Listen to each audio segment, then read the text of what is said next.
Good afternoon, everyone, here in the room and online. Today, we're looking at floating bus stops. Welcome to our March meeting.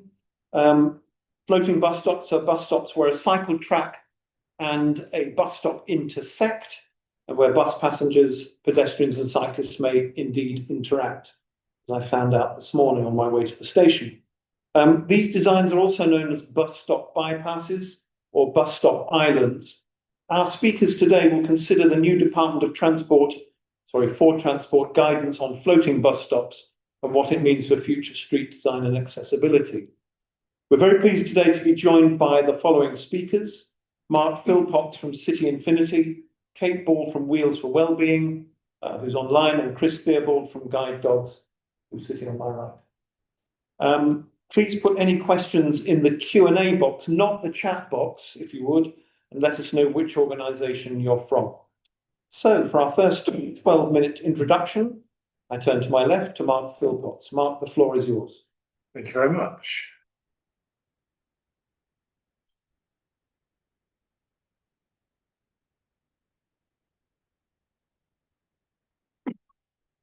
We're there. Thank you very much. Next slide, please. So while everybody's reading who I am, I'll explain the cycle on the screen there. That's my tandem. So I do get around the place on different bikes. That's one of several I own. I did submit written evidence to the Bus Services Number 2 Bill Committee stage, which you can look me up and see what I said. I actually said we didn't need any more guidance, but I'll come to that as we go along. So next slide, please. So before I go through these slides pretty quickly, just to say that people do have legitimate concerns about floating bus stops, and especially where the existing street design is already hostile, such as Bradford Street in Birmingham, as you can see on the screen, which has been like that since COVID. It's absolutely horrendous, as a cyclist and anybody else trying to use buses there. Next slide, please. So there are slides from outside of England, but the statutory guidance we now have applies to England. And here is Lea Bridge Road in Bourne Forest, one of the controversial sites I know some people will know. Although the cyclists come up the hill there, it's not really phasing the pigeons. Next slide, please. However, there's lots of floating bus stops which are not subject to the statutory guidance, including this very, very old layout in Romford, my hometown. Floating bus stop, if that carriageway behind it was a cycle track, it'd be covered by the statutory guidance. It's not, so it wouldn't be.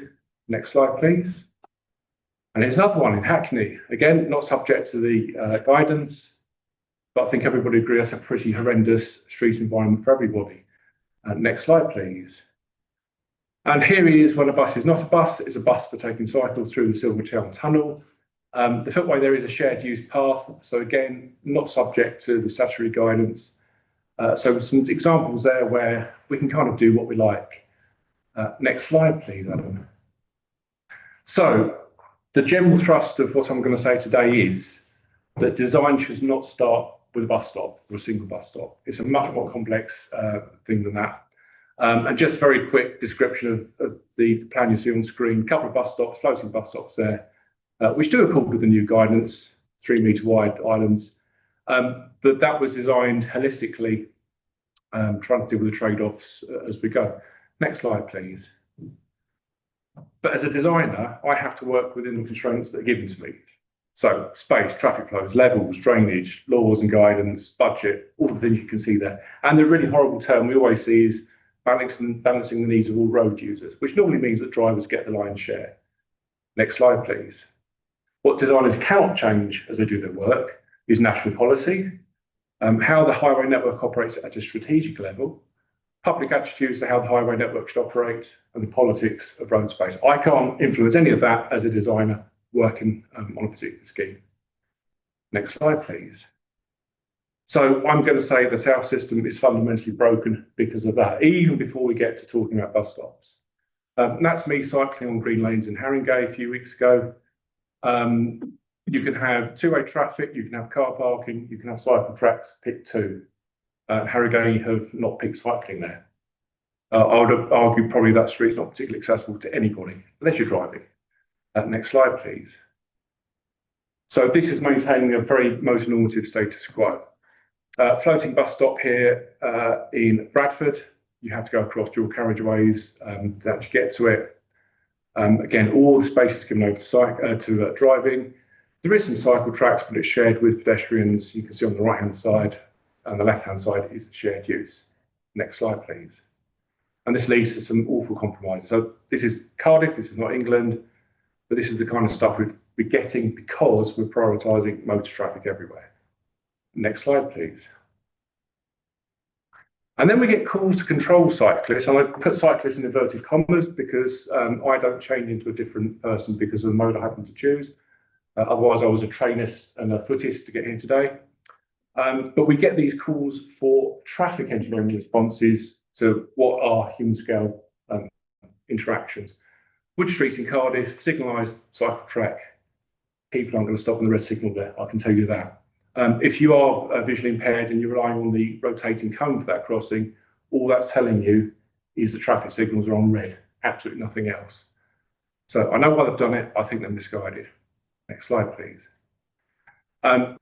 So we need to go back to the strategic level first before we can design the individual sites. And in doing that, we have to unravel the cycling, motoring, and of course the bus networks at the same time. But buses are kind of lumped in with motoring a lot of the time. Whitechapel Road, London, cycle superhighway 2. Would you like to cycle with your child in that position by that blue bus? Next slide, please. So better outcomes require national leadership. We need a vision for streets in the country. And this goes way, way beyond target-driven road safety strategies. This, I'm afraid, is going to fail for it starts. Next slide, please. What we should be doing, statutory guidance is for one design element. It's tinkering at the edges of a fundamentally broken system. This is from the statutory guidance. I'm sure people have got views on that. It's kind of okay, but let's move on. This is what we should be doing for inspiration. We should be looking across the North Sea. We have the Dutch Sustainable Safety in its 3rd edition, started over 30 years ago. And this is a strategic plan that national government have got, that the regional governments have got, and the local authorities have signed up to pretty much universally. And it's been going for 30 years. It's now part of planning and design culture. Culture highlighted. Next slide, please. And it can lead to these pretty amazing streets. Tons going on there. There's a half-hour lecture just on this one photograph. Next slide, please. So if we go to the network level and work from there, we can actually design out the need for floating bus stops completely. So this is on my patch. It's a scheme I actually designed. It's a low traffic neighbourhood with a bus gate. You don't need cycle tracks. You don't need floating bus stops. It's really, really quiet. We can do a lot of that. Next slide, please. But sometimes, if we are going to have cycling as part of the transport mix, and I would say it's important, wouldn't I? Cycle tracks are inevitable. We can't avoid them in all situations. Next slide, please. This is Vredenburg and Utrecht. It's probably on the right-hand side, the busiest cycle track on the planet. So really, really busy bus corridor. There's actual cycle routes going in other directions, but this is geographically awkward between the city centre and the main station. If you mix all those cyclists with all those bendy buses, you'd have people getting hurt. The buses wouldn't move, it'd be chaos. So sometimes when cycle routes and bus routes coincide, we're going to have to do this kind of thing. Next slide, please. So we need floating bus stops, even if they do need to be better. And this one's in Coventry. Again, I could probably spend 20 minutes explaining what's good and bad about this, but it kind of works, but we can and must do better. Next slide, please.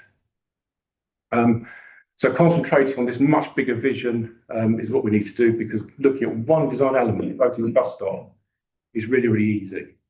And there's my vested interest. She's called Poppy. She can't ride a bike on her own. She loves a tandem. And if the floating bus stop on Evelyn Street in Lewisham wasn't there, she could not travel with me on this type of infrastructure. So there's a much, much bigger picture we all need to discuss. I think that's me. No, it's not. If we want to look at one thing, we should look at side roads. There are thousands across the UK. My borough, Havering, has 650 bus stops. I've made 96% of them accessible. Not one of them has a floating bus stop, and that pales into insignificance with the amount of horrific and horrendous side road junctions. Final slide, please. I am working with somebody else on a 2-day training course just on side road junctions. They're that bad because we don't have this national vision on what our streets should look like. Thank you, Adam. Thank you very much indeed, Mark. That was really amazing. The slide you showed of a very busy street, where you said there could be a 2-hour lecture on this one. Yes. Where was that? That's Middenweg, Amsterdam East. It's a suburb. Yeah. Fantastic. That's not it, obviously. Thank you very much for that. That's very illuminating. Our next speaker is Chris Theobald from Guide Dogs. Chris, the floor is yours. Let me just get his. All right, just get into your presentation on the top of a cliff. Thank you. So yeah, I'm Chris Theobald. I'm from the charity Guide Dogs. Unfortunately, my voice is gone a bit today. I don't think I'm coming down with anything, but apologies. It is a bit strained. So the photos I have are really just examples of different floating island bus stops, because the category in the legislation refers to floating bus stops, but that actually relates to any form of bus stop with a cycle track. And I think they identified 22 sort of different variants of them. So in terms of everyone is probably aware of Guide Dogs and the autonomous service we provide, but actually we do a lot more than that for the 340,000 people who are registered as sight impaired or severely sight impaired in the UK, and 2 million people with some form of sight loss. We work with a much larger group than just guide dog owners, because we're the largest organisation working with children and young people, teaching habilitation, which is the movement skills, as well as the education side. And we're also the largest employer of what we call vision rehabilitation specialists. So it takes a lot to get to the point where you can actually confidently use a guide dog and have a navigation skill. So we're approaching it from this angle. We've been working on issues obviously such as paper parking and accessibility on our streets for decades. And inaccessible bus stop designs, as has been mentioned, is certainly not new. Obviously, there's been this proliferation of an increasing number of inaccessible designs. We'd also just like to say that we're very much aware that dangers on the streets from motorists and vehicles, if you look at the accident statistics, that does obviously account for a much greater hazard. But nevertheless, we're trying to see how we can make our streets more accessible. Now, people have very strong views on this. There are some people that would say that inaccessible bus stops, these bus stops will never work for them in any form, and there's no mitigation that will work for them. Other people we spoke to with sight loss understood that the streets are very dangerous for cyclists, and so there should be some mitigations against that. Just briefly, I'll probably go through some of the designs so we're all on the same page. So I'm going to ask if we just go to the next slide. So this is a classic floating island bus stop. So we've got one of my colleagues, Penny, who's coming from a floating island bus stop across the cycle track onto the pavement. There's some delineation with some curbs there. There's also some tactile paving as well. So that's kind of the classic floating island bus stop. Then we've got the next slide, which will be a shared bus stop border. So this is one in North London, where you've got no island, so you're boarding and alighting the bus directly from the cycle track. There's practically no delineation there at all. So if you're using a cane, it's impossible really to know that the surface is different. And if you're partially sighted, that's not going to be much use either, because one is asphalt and one is paving slabs in the same tone. So you've got people boarding onto a bus, and when we were filming that, cyclists weaving in and out. It's a pretty stressful experience. My colleague who I was with, he's there, is a very experienced cane user and guide dog owner, and found the whole day which very stressful for him, because from his perspective, it's removing his autonomy. He has no way to determine or understand that environment. There's no tactile paving, and as I said, there's no curve. We go on to the next. This is a backless. Sorry, Chris and Adam, there are quite a few of us saying online on the questions that we can't see the slides. None of us can see the slides. Okay. We're still on the first one. Okay, let me. Thanks.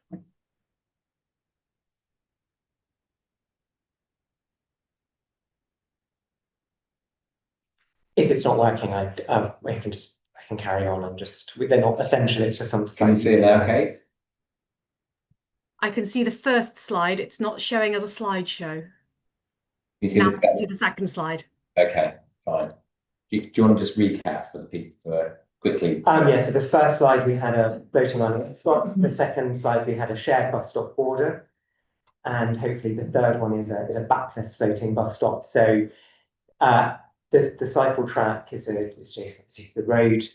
The pavement, the footway is along the building line, and at points where there are floating island bus stops, they overlap. And so for the pedestrian, whether they're using the bus stop or not, they have to cross onto the cycle track. I think we're having a bit of difficulty, so I'll just probably leave it there for now. But our response to this, because we know there's a very wide range of views on this, was to work with University College London to produce our report Designing for Inclusion, which was took a pan-disability approach, which involved literature review, focus groups with people with disabilities across all 4 countries, technical workshops, research at University College London's laboratory. And essentially it found that people with cyclists in particular found all of them inaccessible and unsafe. There was a very a strong emphasis around perception of safety. So whilst people may have not had collisions, the sense of, saying, removing autonomy, not feeling a sense of control, feeling quite exposed when you're on floating island bus stops, especially if you're trying to navigate using pieces of kit and you've got people feeling that their phones might be taken from them. An example was an anecdotal point that was raised in that they felt excluded, inaccessible. And I did try to ask someone if they could join me today, but actually a lot of people were talking about how just they avoid these environments. So we had 15 recommendations. Some of them were quite technical and I won't go into all of them, but most of them are focused around how we can investigate making floating island bus stops potentially more accessible, really doing some research into this, because the literature review demonstrated, particularly in this country, there was very little research specifically looking at how people with disabilities interact, how disabled people interact with these environments. From our perspective, we did say there should be a pause on floating island bus stops and also on shared bus stop borders. And we also focus on that report, which is available on our website, on segregated cycle footways and also continuous footways. On the revised guidance at the beginning of this year, there's 2 pieces of guidance that stem from the Bus Services Act 2025. One is about the safety of bus stopping places. That doesn't have a deadline to it. That's being developed over the course of this year. And then there's a specific piece of guidance, which is on floating island bus stops, which is the one that was published in January. We welcome the fact that there's a continued pause on floating bus stop designs which require passengers to board or alight directly on the cycle track. We don't really see how these could ever be made safe. We also, just along with other organisations, pointed out that it does say in the British Standards Institution Guidance 83000 from 2018 that you should not be crossing over cycle tracks, both stepping on from them directly, but you should not be crossing them, and that doesn't seem to be taken on board. We have some concerns. There's one slide that's used which has a miniature island, which so that you've got the pavement which has the actual bus stop and the bus shelter, but then you cross over to a miniature island, and there are some where there's a kind of a boarding zone which is denoted by paving or it's drawn on, and we just don't think that's ever going to be sufficient. We did welcome there was increasing reference to micromobility in the guidance, because I don't think that was touched on at all. We're not just talking about sharing these environments with pedal cycles. There's increasing other vehicles as well, which are faster, quieter, and cause issues.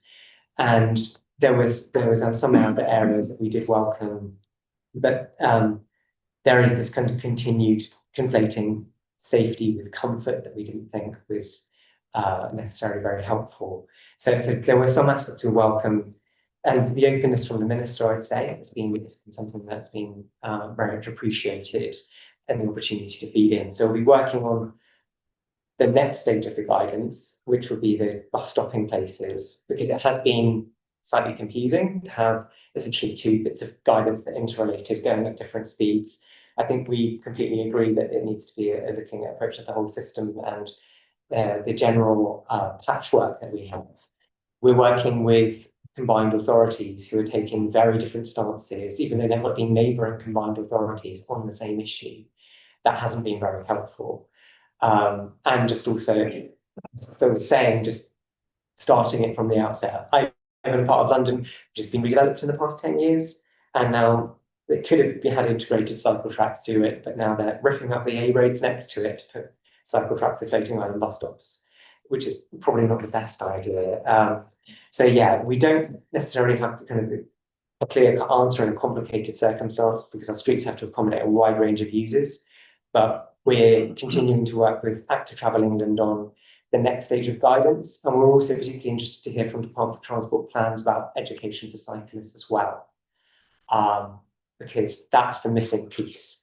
Because we've got people using the road, especially with cycle hire schemes, who may not be necessarily the most confident or experienced cyclists. Sorry, I went long because I'm going to stop myself after 10 minutes.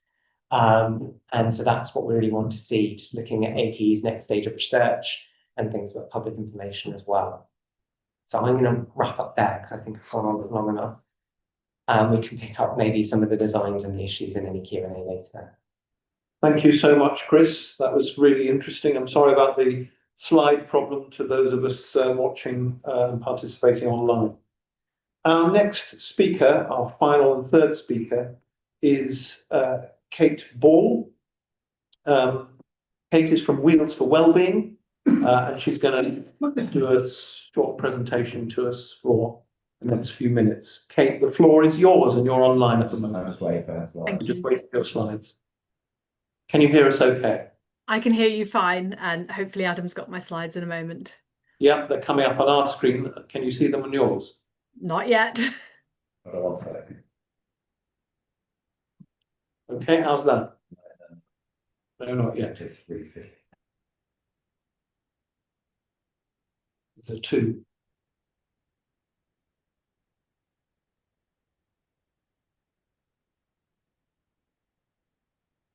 Can you see them? Can you see them, Kate?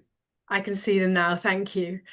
So I'm Kate Ball, I'm a campaigns and policy lead at Wheels for Wellbeing. We're a disabled people's organisation working for pan-impairment accessibility of active travel and multimodal travel. So that's walking, wheeling, cycling, above speed powered mobility for disabled people as well, above walking speed powered mobility options, and access onto public transport particularly.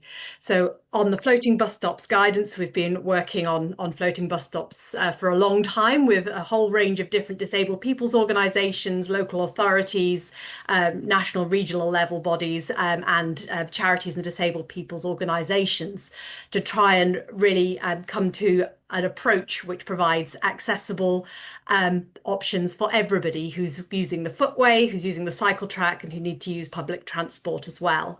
So on this first slide, I've got 3 pictures of fairly typical floating bus stops that we see on projects that we're working on. The first has a wide footway to the left, a reasonably generous width cycle track, albeit with quite high aggressive curbs that will be problematic for people who need to either escape the cycle track or to who clip pedals. And the cycle track is also flooded, which will encourage people to use the footway instead, quite likely. So as Mark mentioned about drainage design on projects, that's something that seems to sometimes be missed for cycle tracks, and you end up with ponds instead of bypasses, and quite a wide island. That's a reasonably wide road as well. So that's a relatively good practice example, except for the flooding. Then on the middle, we've got a more typical bypass location, which would be a border of the suspended type at the moment, the type that shouldn't be being installed, where you've got a fairly typical suburban street, and people have tried to squeeze in a sort of a metre of cycle track between the pavement and the bus, which is really difficult for disabled users using any mode to use it. It's hazardous if you're trying to get on or off the bus, especially if you have a pushchair, a wheelchair, a guide dog, cane, anything that needs to go in front of you as you get off using a ramp. There's vegetation overgrowing the footway, so the footway width is narrowed. You're likely to need to use the cycle track if you are accompanying somebody as a pedestrian. And then it's also very narrow and difficult to use as a person cycling or using that cycle track using, say, a mobility scooter, because you are forced very close to the bus, which is a problematic location to be in again. Then on the right, we have a relatively newly installed bus stop bypass, which hopefully this new guidance is going to prevent anything like this happening again. You've got about 1.2 meters of footway left, jammed right up against some shops, maybe 1.2 meters of cycle track, and maybe 1.2 meters of an extremely odd bus stop island with hostile anti-pedestrian paving at either end of it. Yeah, that's a really good example of what's showing up across the country, what we're seeing on a lot of schemes, and what people are telling us that they, as disabled people, have been told meets guidance. It doesn't. It's not accessible, it's dangerous, and it's creating a lot of hostility that these really problematic designs are going in.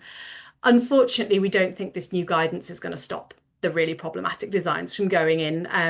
The ones on the right, maybe that won't happen quite so easily, but we don't think that the guidance is written in a way that is going to stop issues from happening, because it doesn't have the right content. So if we could skip on to the next slide, please. You see that, Kate?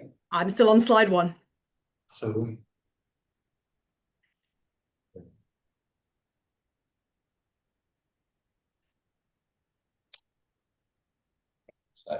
Sorry.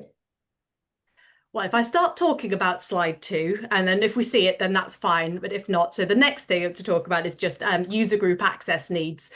And the main point here is that actually every user group has relatively similar access needs. So whether you're using the footway, whether you're using the cycle track, whether you're using a bus, and of course, if you're using a bus, you're going to have used either the cycle track or the footway to get to the bus stop. Ah, here we are. Oh, no, we're on slide 3 now. You're going to need, that's it, slide 2, thank you. We're going to need a safe. People you haven't. we haven't got slide 2 on. Well, don't worry. Oh dear, I have. That's good. Carry on. Okay, so everybody needs to have a safe, accessible route. And again, like Chris raised, with the word comfort is really problematic. We're either talking about safety or we're talking about accessibility. It's not about being comfortable. It's about being able to use the space. You need an adequate width of smooth surface. You need gradients and crossfalls and turning circles that are safe to use. You need sight lines that are adequate to make, again, for safety, and you need wayfinding options, and that's something that we're finding is often missed, especially for visually impaired and learning disabled people using the space. And that's the same needs for footway users and cycle track users. Then in line with the highway code hierarchy, road space is finite. We should be prioritising access for the pedestrians first, and then people using the cycle track, and then people using the public transport, or alongside people using the public transport, and then finally we should be prioritizing vehicle movement. So the first thing to do is to prioritize reducing motor vehicle volumes and speeds. That's not what we're seeing being said in this guidance. So if we just skip on to the next slide, please. So what we've talked a lot about with different organisations, and what we were really hoping this guidance will provide, is a hierarchy of options. So as Mark said, there are a lot of roads out there which you can make quiet enough, low enough traffic volumes, low enough traffic speeds to have safe on-road provision. So every single suburban bike route going through an estate should be on a route that is made into an LTN. There should not be through traffic. You should be able to cycle on a 20-mile-an-hour maximum speed road, if not lower, and you should be able to use those routes. There should be no need for any bus stop bypass. If it's not possible to make a route low enough traffic and you need a cycle track, then first thing, try and separate the main cycle track routes from the buses as well, so that you can have safe, slow speed routes on the bus route so people can access destinations. So that may be meaning allowing disabled people to cycle and use their mobility aids on footways, asking others to dismount just to reach a small number of destinations at a time. Or putting bus stops on the opposite side of the road from a cycle track. That might mean putting in a bi-directional cycle track. It might mean making a road one way, or if it's two way, sometimes bus routes only go down one side of the road, especially on orbital routes or in city centres. So you can just completely separate the bus stops and cycle tracks out. And we've found we've been able to do that on quite a number of schemes.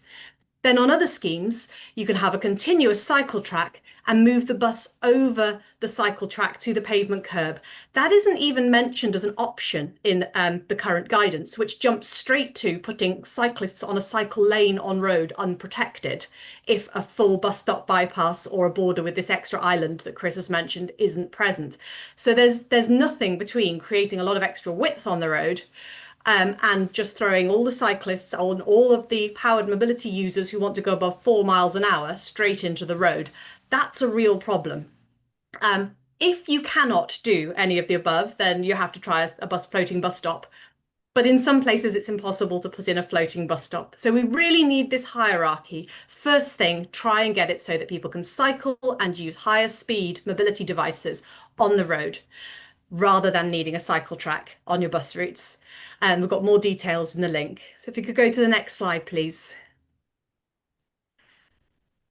So I've mentioned a number of times already that we really need to see people using mobility aids considered as users of cycle tracks, cycle lanes and bus lanes.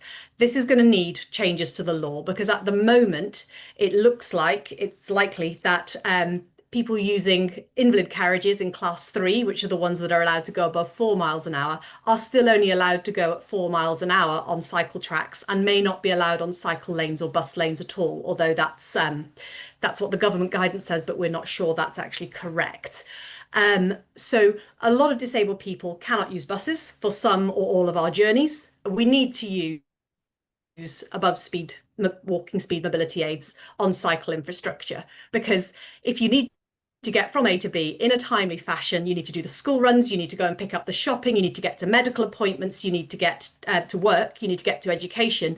You cannot be doing all of that at a maximum speed of 4 miles an hour on the pavement and without being able to use the bus. It simply doesn't work. You cannot make your journeys and you get excluded from participating in society. So we need the alteration of rules, and we need this guidance to recognise that people using wheelchairs with power assist, people using mobility scooters, people using power chairs are also completely legitimate users of cycle tracks, cycle lanes, bus lanes, bridleways at the same speeds that e-scooters and e-cycles are allowed to use them.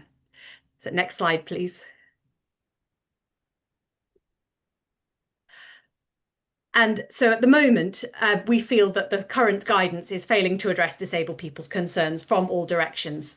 There's a big lack of clarity of contents on elements. So options on speed limit reductions and vehicle speed limit reductions and reductions of speeds by design, reducing vehicle volumes, improving footway accessibility, improving cycle track accessibility, ways of combining protected cycle track with a bus pulling up to a curb, and locations where a shared cycle track or footway is appropriate. And that's not mentioned at all in this guidance, but it's something that we see as necessary in some locations, for example, very rural but busy roads where you're not going to get funding to do separate routes. But if you can get a shared 3-metre track in, it's likely to be really useful for a number of people every day and potentially increasing people up to the point where you would need those separated tracks. We need that to be considered because those busy rural routes, busy rural roads that often have no footway even at the moment, do often have bus stops on them.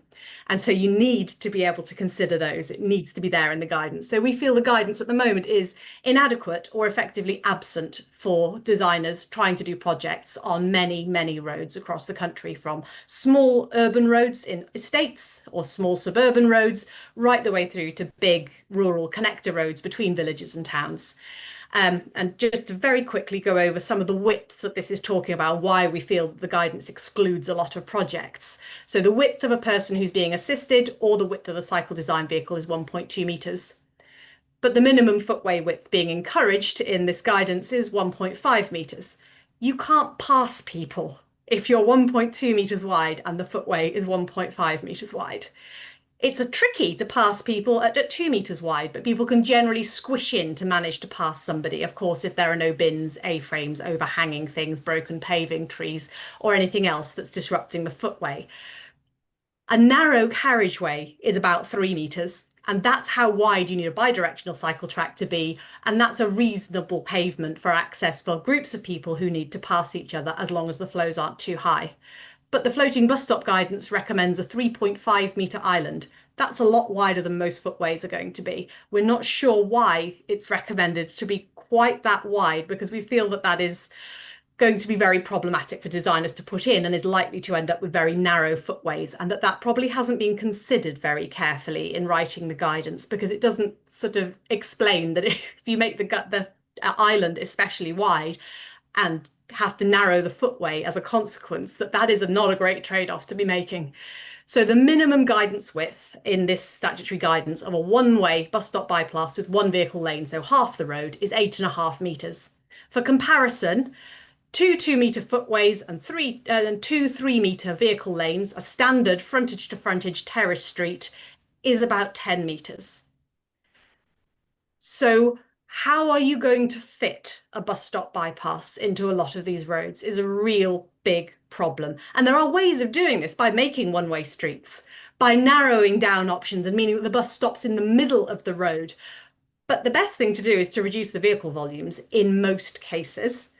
But you're going to need to come up with different things, and you will need 21 metres of road width if you're going to put bus stop bypasses opposite each other on one road. It's just not going to fit, and we don't think it's fair to put designers in the position of having to use very problematic guidance that starts at the point where they've already gone, oh, well, this road has got more than 2,000 vehicles a day, we definitely need a bus stop bypass, but there isn't the width to do it. And that's when the problematic designs start getting made, because people feel trapped into making really problematic designs. We need the guidance to support people to make what Mark has described as the difficult decisions around policy, around reducing vehicle dominance on streets and the motor normativity.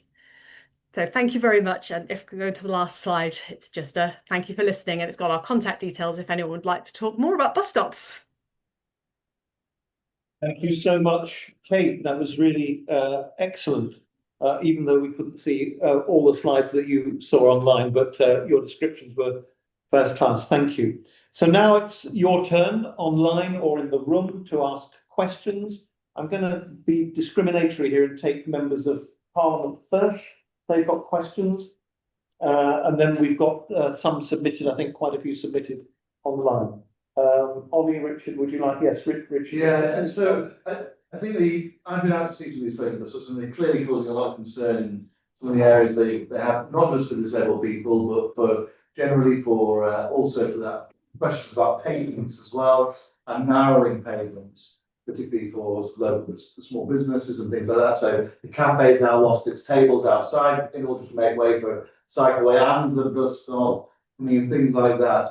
And I just wondered what other countries are doing, which answers the question as to how can you have something for cyclists, which is separate, but also have that bus stop access. Because I was over in the Netherlands recently, and they've obviously got they designed it from the start in the new expansions of Amsterdam and other places, you know, because they have such wide roads. You've got cycle parking, you've got trams down the middle, you've got roads, you know, they are really broad. But I just wondered what is the solution? And I imagine some areas can't be, but you know, large parts of the UK can't be retrofitted.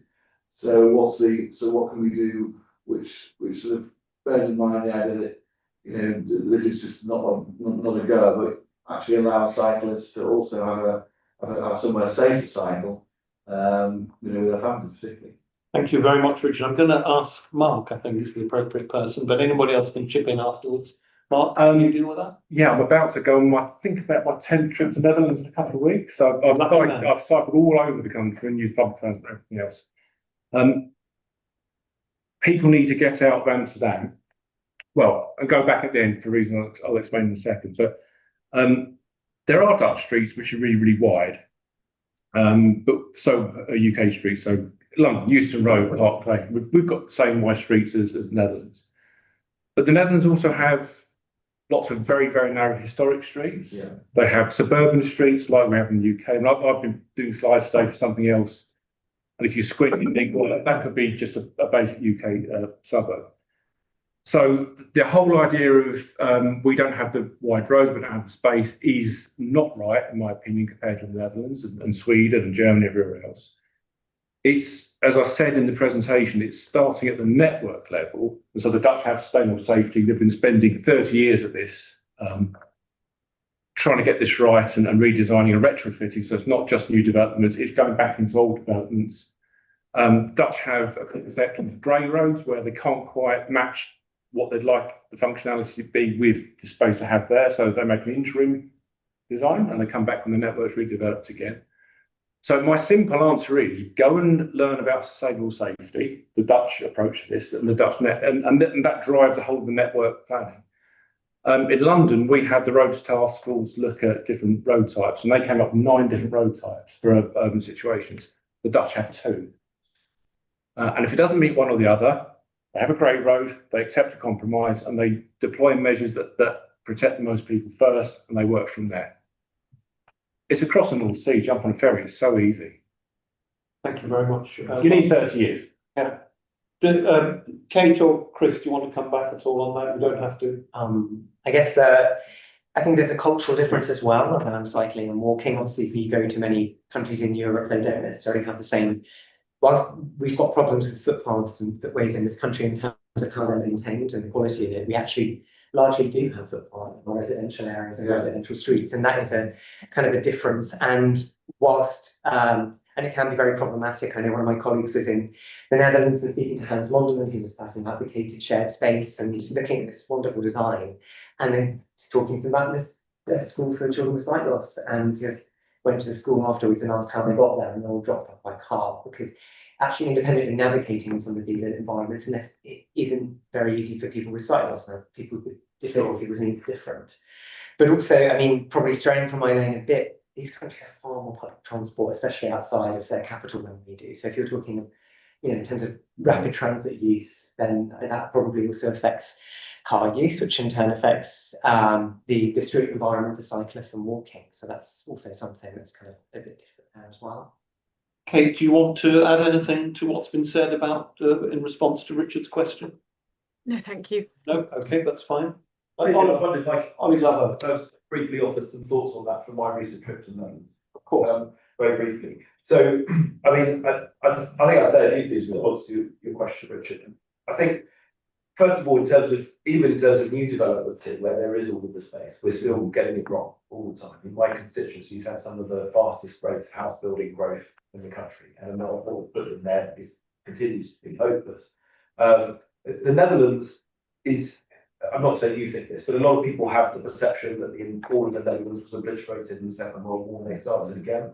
The only place that was heavily bombed was Rotterdam, and then the Dutch had no choice but to surrender.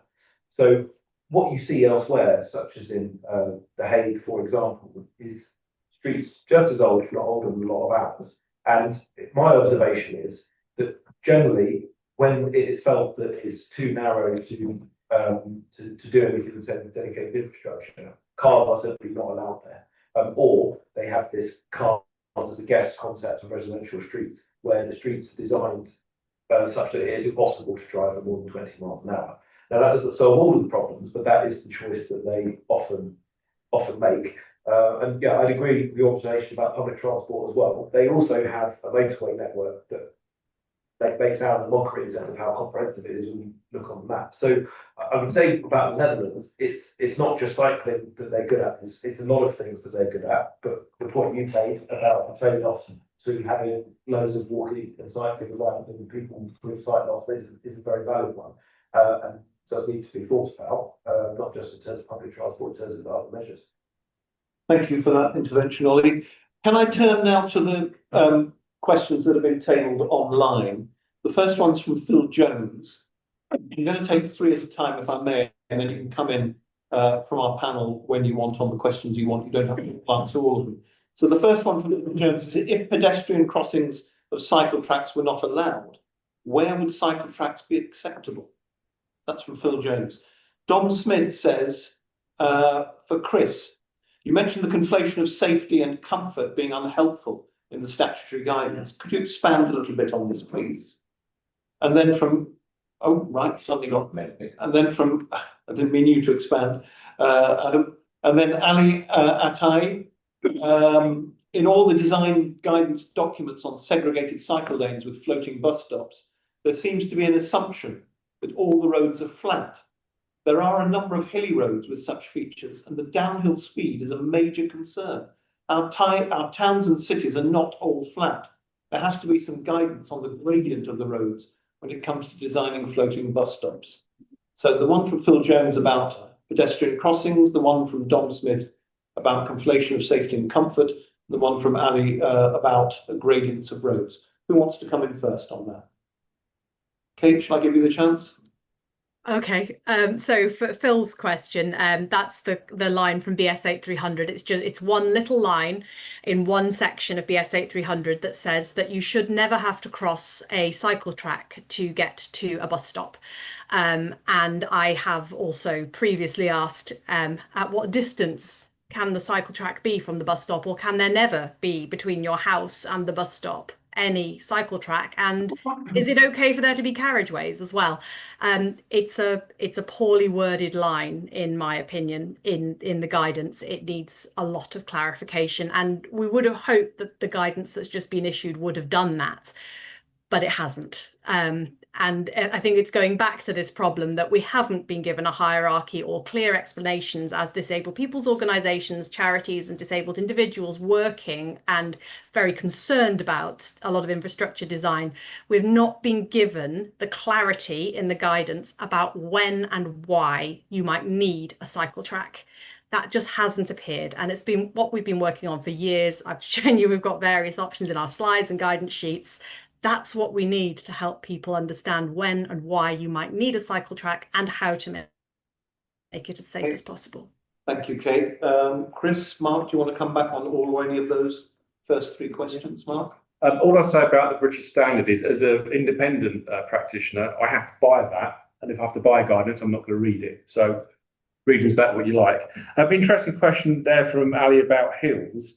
Come with me on a journey to Arnhem from the plains down to Arnhem city centre, and I'll show you how they deal with cycle tracks and bus stops there. It's a very hilly part of the country, so there are things you have to deal with, because if you're getting 40 kilometres an hour, which is quite possible on hill, the hill I have in mind, yes, and what you have to do is make sure that you're not getting cyclists to have to concentrate on getting around things. They need to have their full attention on the bus stops ahead. That's a massive, massive thing. We try and slow people down, and it just means they're not actually watching the bus stop. Thank you. Thank you for that, Mark. Chris, do you want to answer the question addressed to you personally? Yeah, so the government site had potentially could have amended the proposed amendments, but the guidance on floating bus stops had to be produced and published within 3 months of the bill act. And so then the consultation process was much shorter. And some organisations had literally just a couple of days to look over some proposed guidance on this, but actually didn't even address shared bus stop borders at all. So we weren't really confident in what was produced. And in other documents we're working on with in other parts of the UK, we do see this conflation of terminology. So when they're looking at different the widths of paths, the widths of cycle paths, there's textures and the surfaces. They're saying use this phrase, sometimes I use phrases such as comfort, sometimes I say phrases such as safety. Now, arguably they're all subjective in some respects, but we'd probably go with safety as a better. Also, sometimes a false equivalence we've seen in some, where they'll say, if it's a continuous safe route, now there's a strong argument for a cyclist to say that obviously continuous is beneficial and it's more likely to be used. But arguably saying, are they the same? Should they be weighted in the same way? Not necessarily. It's these different factors. And when we're being asked about different designs and different guidance, we're sometimes seeing these terms conflated, which we don't necessarily think is that helpful. Thank you very much, Chris. I'm going to move on to try and get all these questions responded to before we have to finish. Yes, sorry, Adam. Leave the ones that we can say. Okay. I don't delete them too quickly. Right. Okay. So the next one is from Mark Strong. It's a familiar name. What issues have been considered about the risk to passengers from falling when buses start or stop due to their drivers having to pay attention to cycles on their outside or outside of the bus? That's from Mark Strong. Sophie Gordon asks, Kate, could you explain a bit more about the idea of a bus crossing a cycle track to pull up to a pavement? I can't picture how that would work without forcing people cycling out into the road. That's Sophie from Cycling UK. Don Smith says, I'm going to ask all four of these actually. Please can we acknowledge the elephant in the room here? And that's the problem of cyclists in inverted commas versus disabled bus users in inverted commas. It's a false construct of our insistence on prioritising the least vulnerable road users, i.e. cars. It seems extremely misguided and regressive to start ruling out ways of supporting the most vulnerable road users, i.e. you must have a bus stop bypass or you cannot have a bus stop bypass. When if we reduce the road space available for the least vulnerable motorists, this would solve the problem. And then finally, Mark Strong again, what discussions have taken place with bus operators about experience of bus services on routes with FBSs? BSs? Not sure. Sorry? Floating bus stops. Yes, I should have, thank you for that. I should have realised that, given that's the title of this meeting. Some of which have been in place for over a decade, such as the Lewis Road in Brighton. So Mark Strong's asked two questions. Risk to passengers from falling when buses start or stop, and the discussions about operators' experience of bus services on routes with floating bus stops. And then Sophie Gordon just asking Kate a direct question there about crossing a cycle track to pull up on a pavement. And then Don Smith's slightly longer question about the elephant in the room regarding cyclists, in other words, vulnerable and non-vulnerable and less vulnerable road users. So who wants to come in there? Shall I come to you, Kate, about with Sophie Gordon's question, and you can answer any of the others if you want. Sophie, sorry, Kate. Yes, certainly. So we're concerned that there at the moment, we have a lot of places where there are cycle lanes, which are either advisory or mandatory. Cars can drive in them typically, unless they have ones which may or may not provide any significant amount of protection, and where there's evidence that actually having a painted lane makes the road more dangerous. And on those, if you're riding on those, typically the bus will pull into the cycle lane, across the cycle lane, block it completely, and bus passengers can get on and off the bus. We usually see those on relatively low use cycle tracks and where buses aren't that frequent on the route. And we would like the option of a cycle track that effectively does the same thing, where if it's a relatively low use cycle track with relatively infrequent buses of the type that you see in a lot of peri-urban areas or industrial estates, places where the road is not suitable for inclusive cycling. It's too fast, it's too many vehicles, but there aren't actually that many buses, there aren't actually going to be that many cyclists, and there are not going to be that many pedestrians. Can we just block the cycle track with a bus every now and then? Make it clearly marked, make it clearly separated, and provide a space where the bus can block the cycle track. The cyclists have to stop. The cycle track would probably need to be one way, we think, but we would really like to investigate that, because once again, this guidance has gone from providing a full bypass straight to let's put the cyclists all on the road on an unprotected lane. And we need something between that, even if it means that cyclists have to stop and wait for a few minutes, which if you cycle anywhere very much around the UK, you'll find you do actually have to do on a lot of shared pavements where you have buses loading and unloading. Just because the footway is full, there are so many pedestrians, you have to stop and wait as a cyclist for everyone to get out the way and board the bus for it to be safe. So we think that we need that option to be protected rather than just an on-road lane.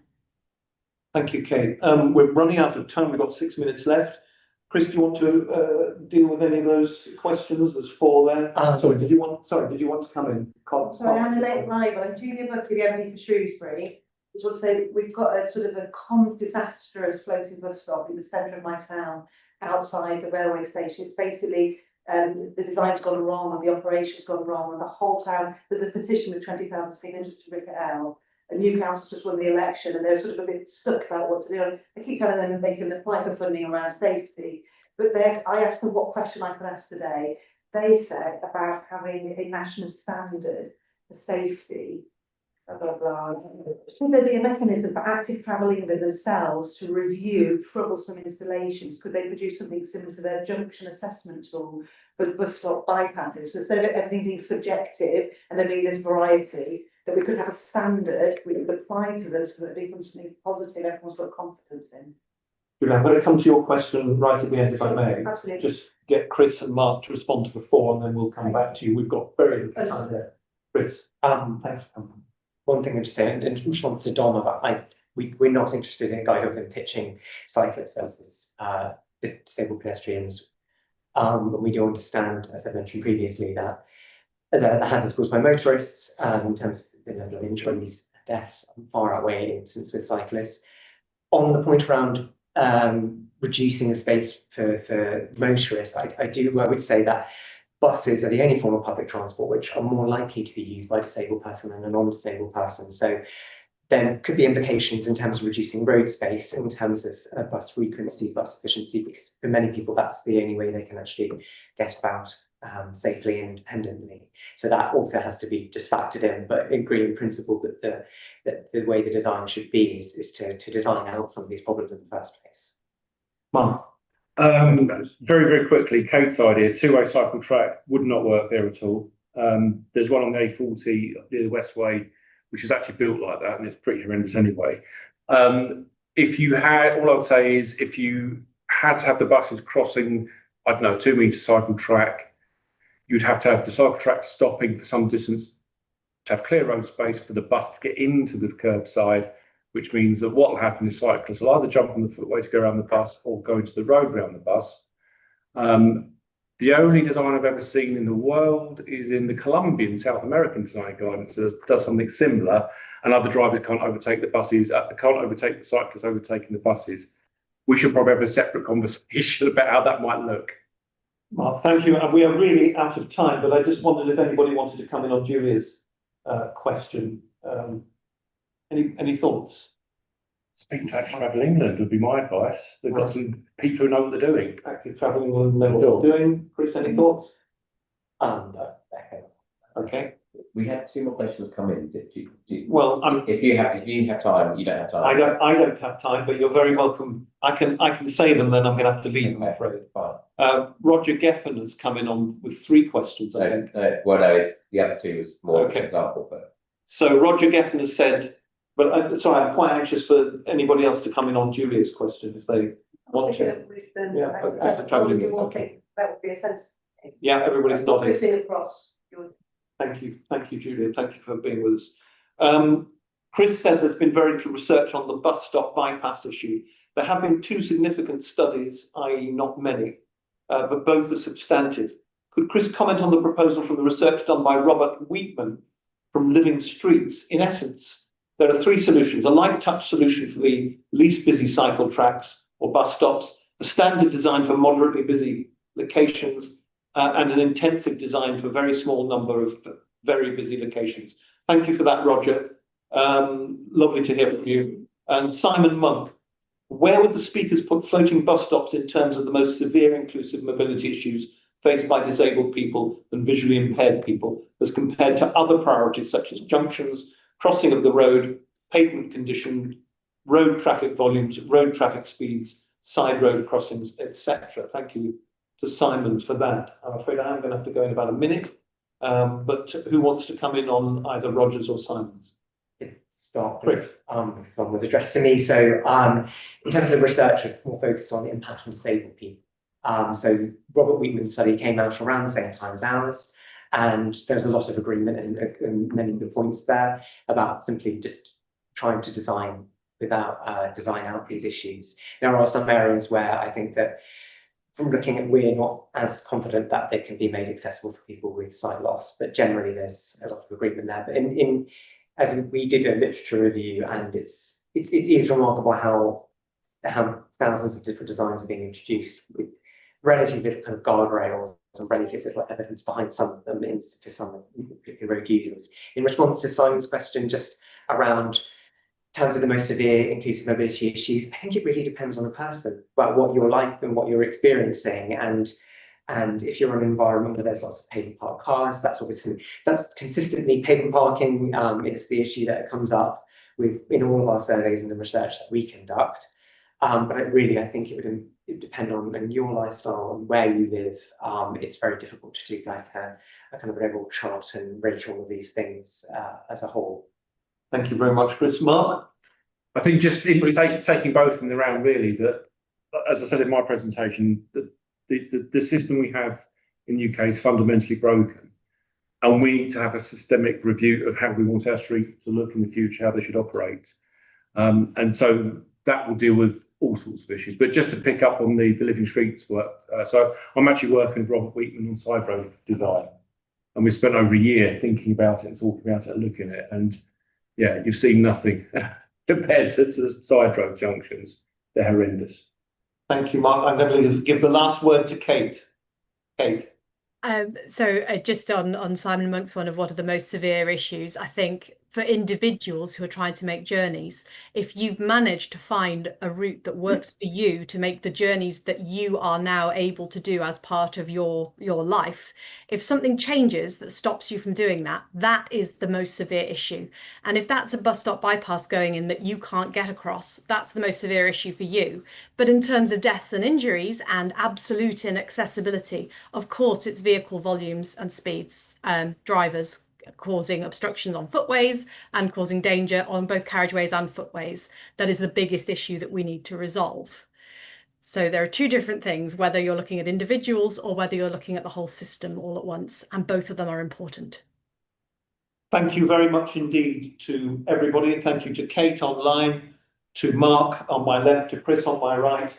Your contributions have been excellent. I think we're all better informed now than we were. Thank you to my parliamentary colleagues for being here today. Thank you to Adam Kaufman and the team for making sure this could actually happen. Thank you to all of you. Thank you to all of you online. That is the end of our meeting for today. We've got plenty of exciting meetings and trips coming up, including our parliamentary bike ride in June, our parliamentary walk and wheel in June as well, and our trip to Holland, our Dutch study tour in July. Thank you very much for your time.